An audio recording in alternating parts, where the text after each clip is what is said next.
Hey, welcome back to the Big Ranch Show. As always, thank you for joining me. If you could, hit the subscribe button down below and let's get right to it.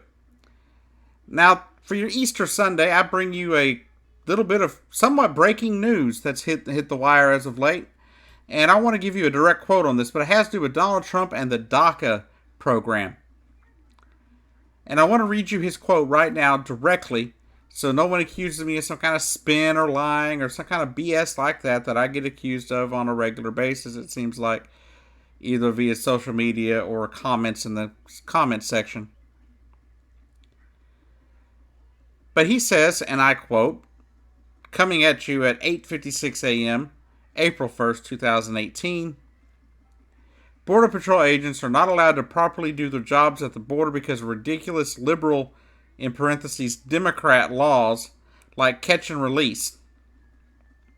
Getting more dangerous, caravans coming, Republicans must go nuclear option to pass tough laws now.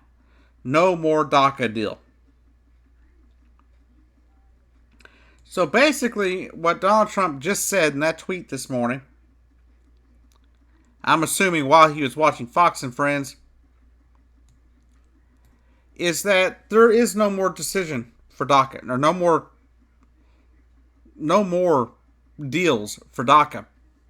Even though he's the one that shot down almost every single deal that has been put in place.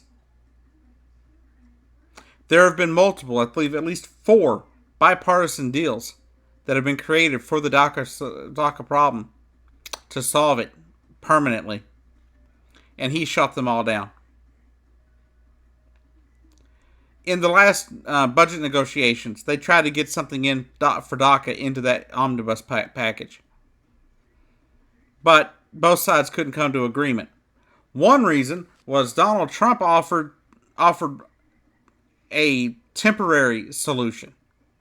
And the Democrats said, no, we want a long-term, permanent solution to the DACA problem.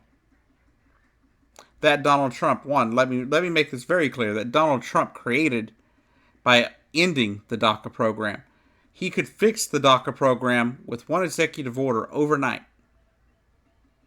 by allowing these people that have been here their entire lives, who were brought here as children, to have ability to stay. And he won't. He refuses because he doesn't care. He sits up in his little high and mighty, penthouse, and he doesn't give a shit about anybody else. He doesn't care the plight that these people have lived. He doesn't care that they that they have nowhere to go home to. It's not like these people left a home last week that they can be sent back to. But he doesn't want to do any more deals on DACA. He's just decided that he's not going to do it anymore.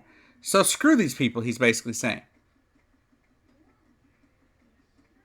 If you are Hispanic and you have family here who is not legal, they're gone. I warned everybody before the election that would listen that this was going to happen. That he was going to start deporting anybody. No matter why they were here or how they got here, he was going to start deporting them all. And that's exactly what his ass is about to start doing. You can disagree with me down in the comments all you want, but it's a fact. That is what he's wanted to do since the beginning, and that is what he is now going to do. Now let's focus a little bit on some more parts of this thing. More dangerous caravans coming. Caravans of what? Precisely. Of people fleeing places like Venezuela from down in South America? People fleeing drug violence in Mexico?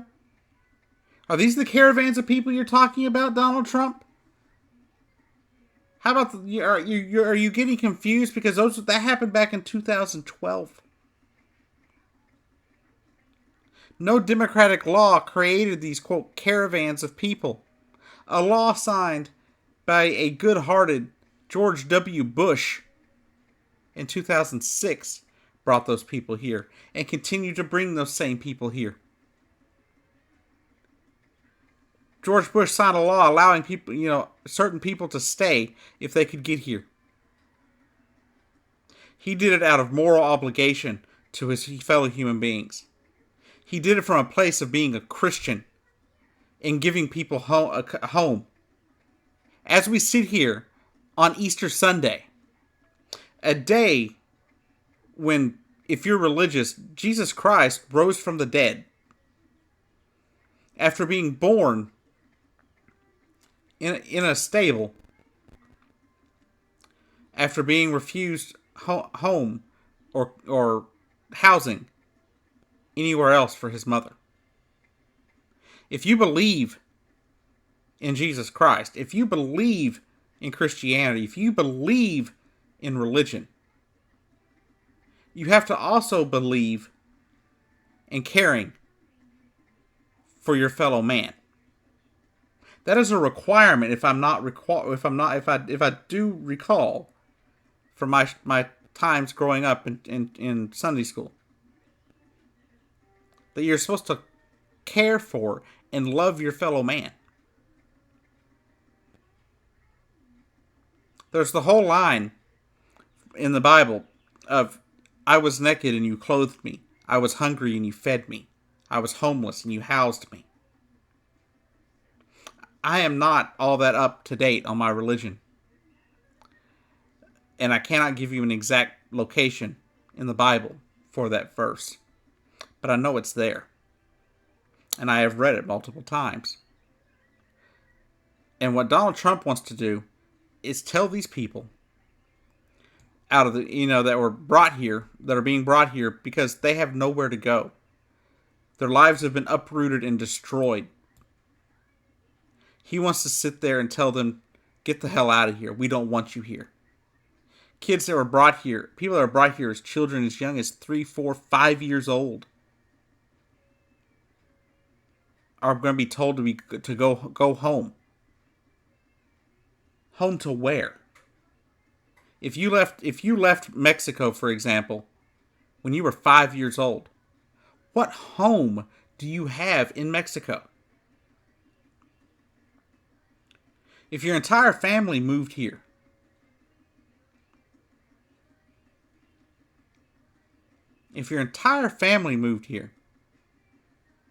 and you're the one, you have to be deported because for whatever reason either they couldn't afford to get the paperwork done or whatever, or they were scared that you would get deported. Where are those people going to go? Where? You've got people that are fleeing Venezuela, and I'm sure there are probably caravans of those people fleeing Venezuela. Many of them headed to America. Many of them headed here for freedom and stability and not being shot at and killed. These people did not ask for the lives that they have.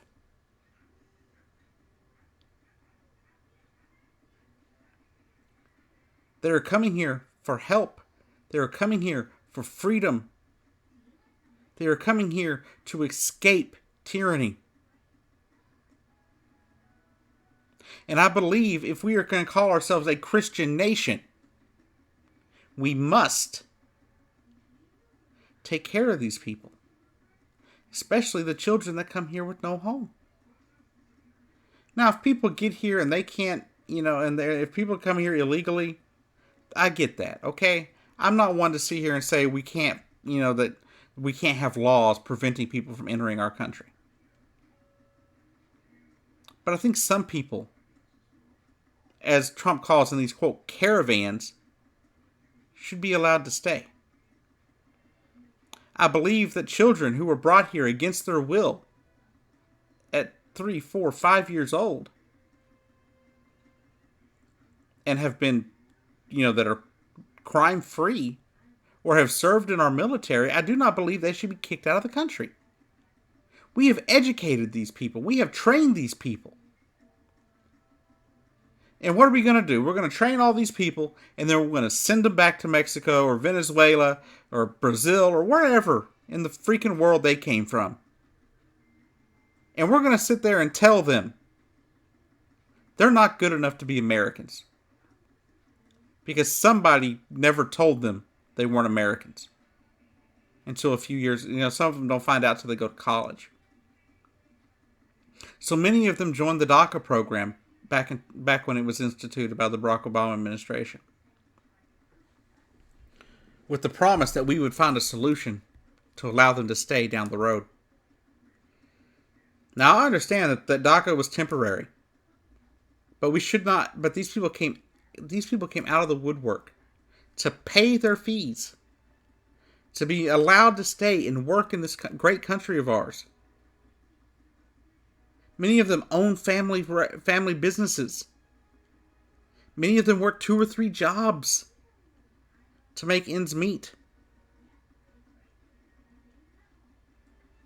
And if somebody on the DACA program commits a major crime, like a felony, they're deported immediately. These are some of the best people in the entire United States of America. If you look at their numbers, they don't get arrested. They don't commit that many crimes. And the ones that do are kicked out of the country. I'm not saying put these people to the front of the line and let them, skate by. They should have a path to citizenship. Donald Trump right now could write an executive order extending DACA for another year, another 2 years, with the stipulation that people on DACA could be allowed to file to file their paperwork to become citizens if they've been on the DACA program and followed all the rules. It'd be a one-to-one, a first come first served basis, but you could even put a cap on that if you needed to, but I don't think we need to. Donald Trump, you are not the Christian you put yourself out to be. You are not the Christian that you have evangelicals believing you are.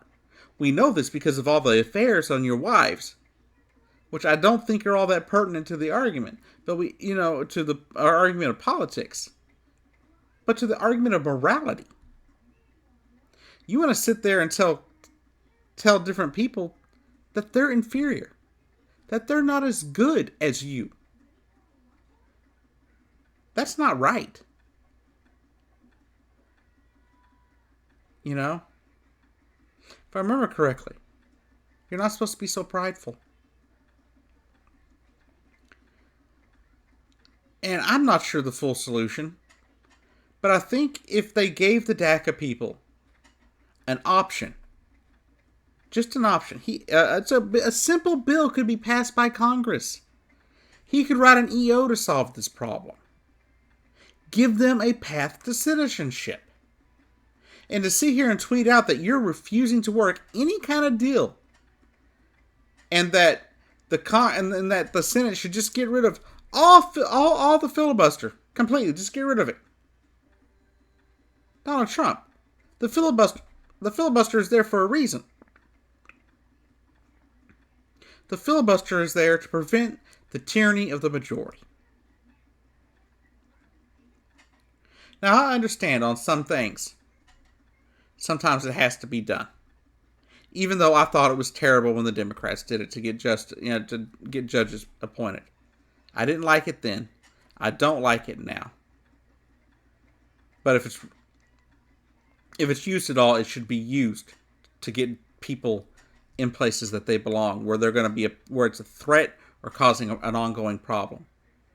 And with the delays that the Obama administration met with appointing judges and stuff, it was actually causing due harm to people that were having to go through the court system.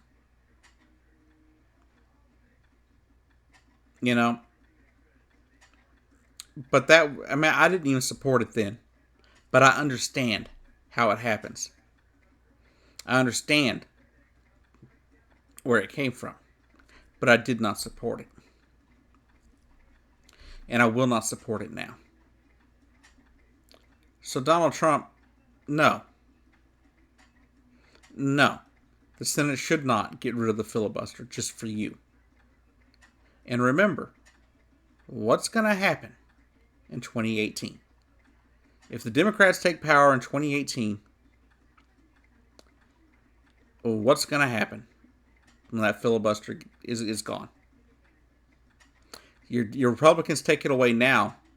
When Democrats take over in 2019, what then? What are you going to do? That's right. You're going to see a bunch of bills coming to your desk that they're going to make you look really stupid on. And I know how you don't like to be looking stupid. At least you don't want people thinking you're stupid. But Donald Trump, on this Easter morning, I cannot believe you would sit there and tell people that they're no longer welcome here. And that's what your tweet just said. You are a coward, and you are not the quality of person I expect as President of the United States of America. I don't really know what else to say about this. I'm sorry if I seem a little calm, but I'm so mad that I cannot even think straight here. If I've been rambling for the last 16 minutes, I'm sorry. But I cannot believe that on a day that he is on a day that is supposed to be about love and what someone did for us. If you believe in Easter, if you believe in the story at all, how do you possibly tell people they have there's no room for them at the end? How do you tell them we cannot show them love, empathy, or compassion when they show up at our borders or when they're brought here as children against their will? What are we at that point?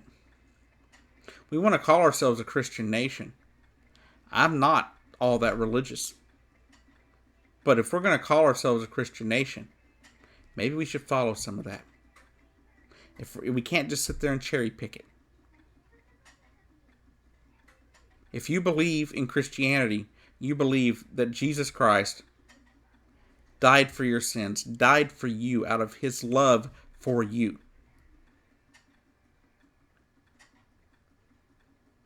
That is what the holiday of Easter is about. Is it not? About a man who died for our sins, died because of his love for us. I have a hard time believing a lot of the story. But at the same time, I'm not the one calling America a Christian nation. If we allow this to continue, it proves beyond the shadow of a doubt that we are not a Christian nation. Thank you for watching. Have a happy Easter. Don't drink and drive. I know people like to drink sometimes on holidays, even Easter. But y'all have a great time with your friends and family. And for some reason you are not with friends and family, you're serving overseas, or you're just not able to be with them for whatever reason, keep your head up. And keep your head up and keep going. And know that somebody out there loves you. And if you're serving in our military and you're not able to be home for the holiday, then thank you for your service.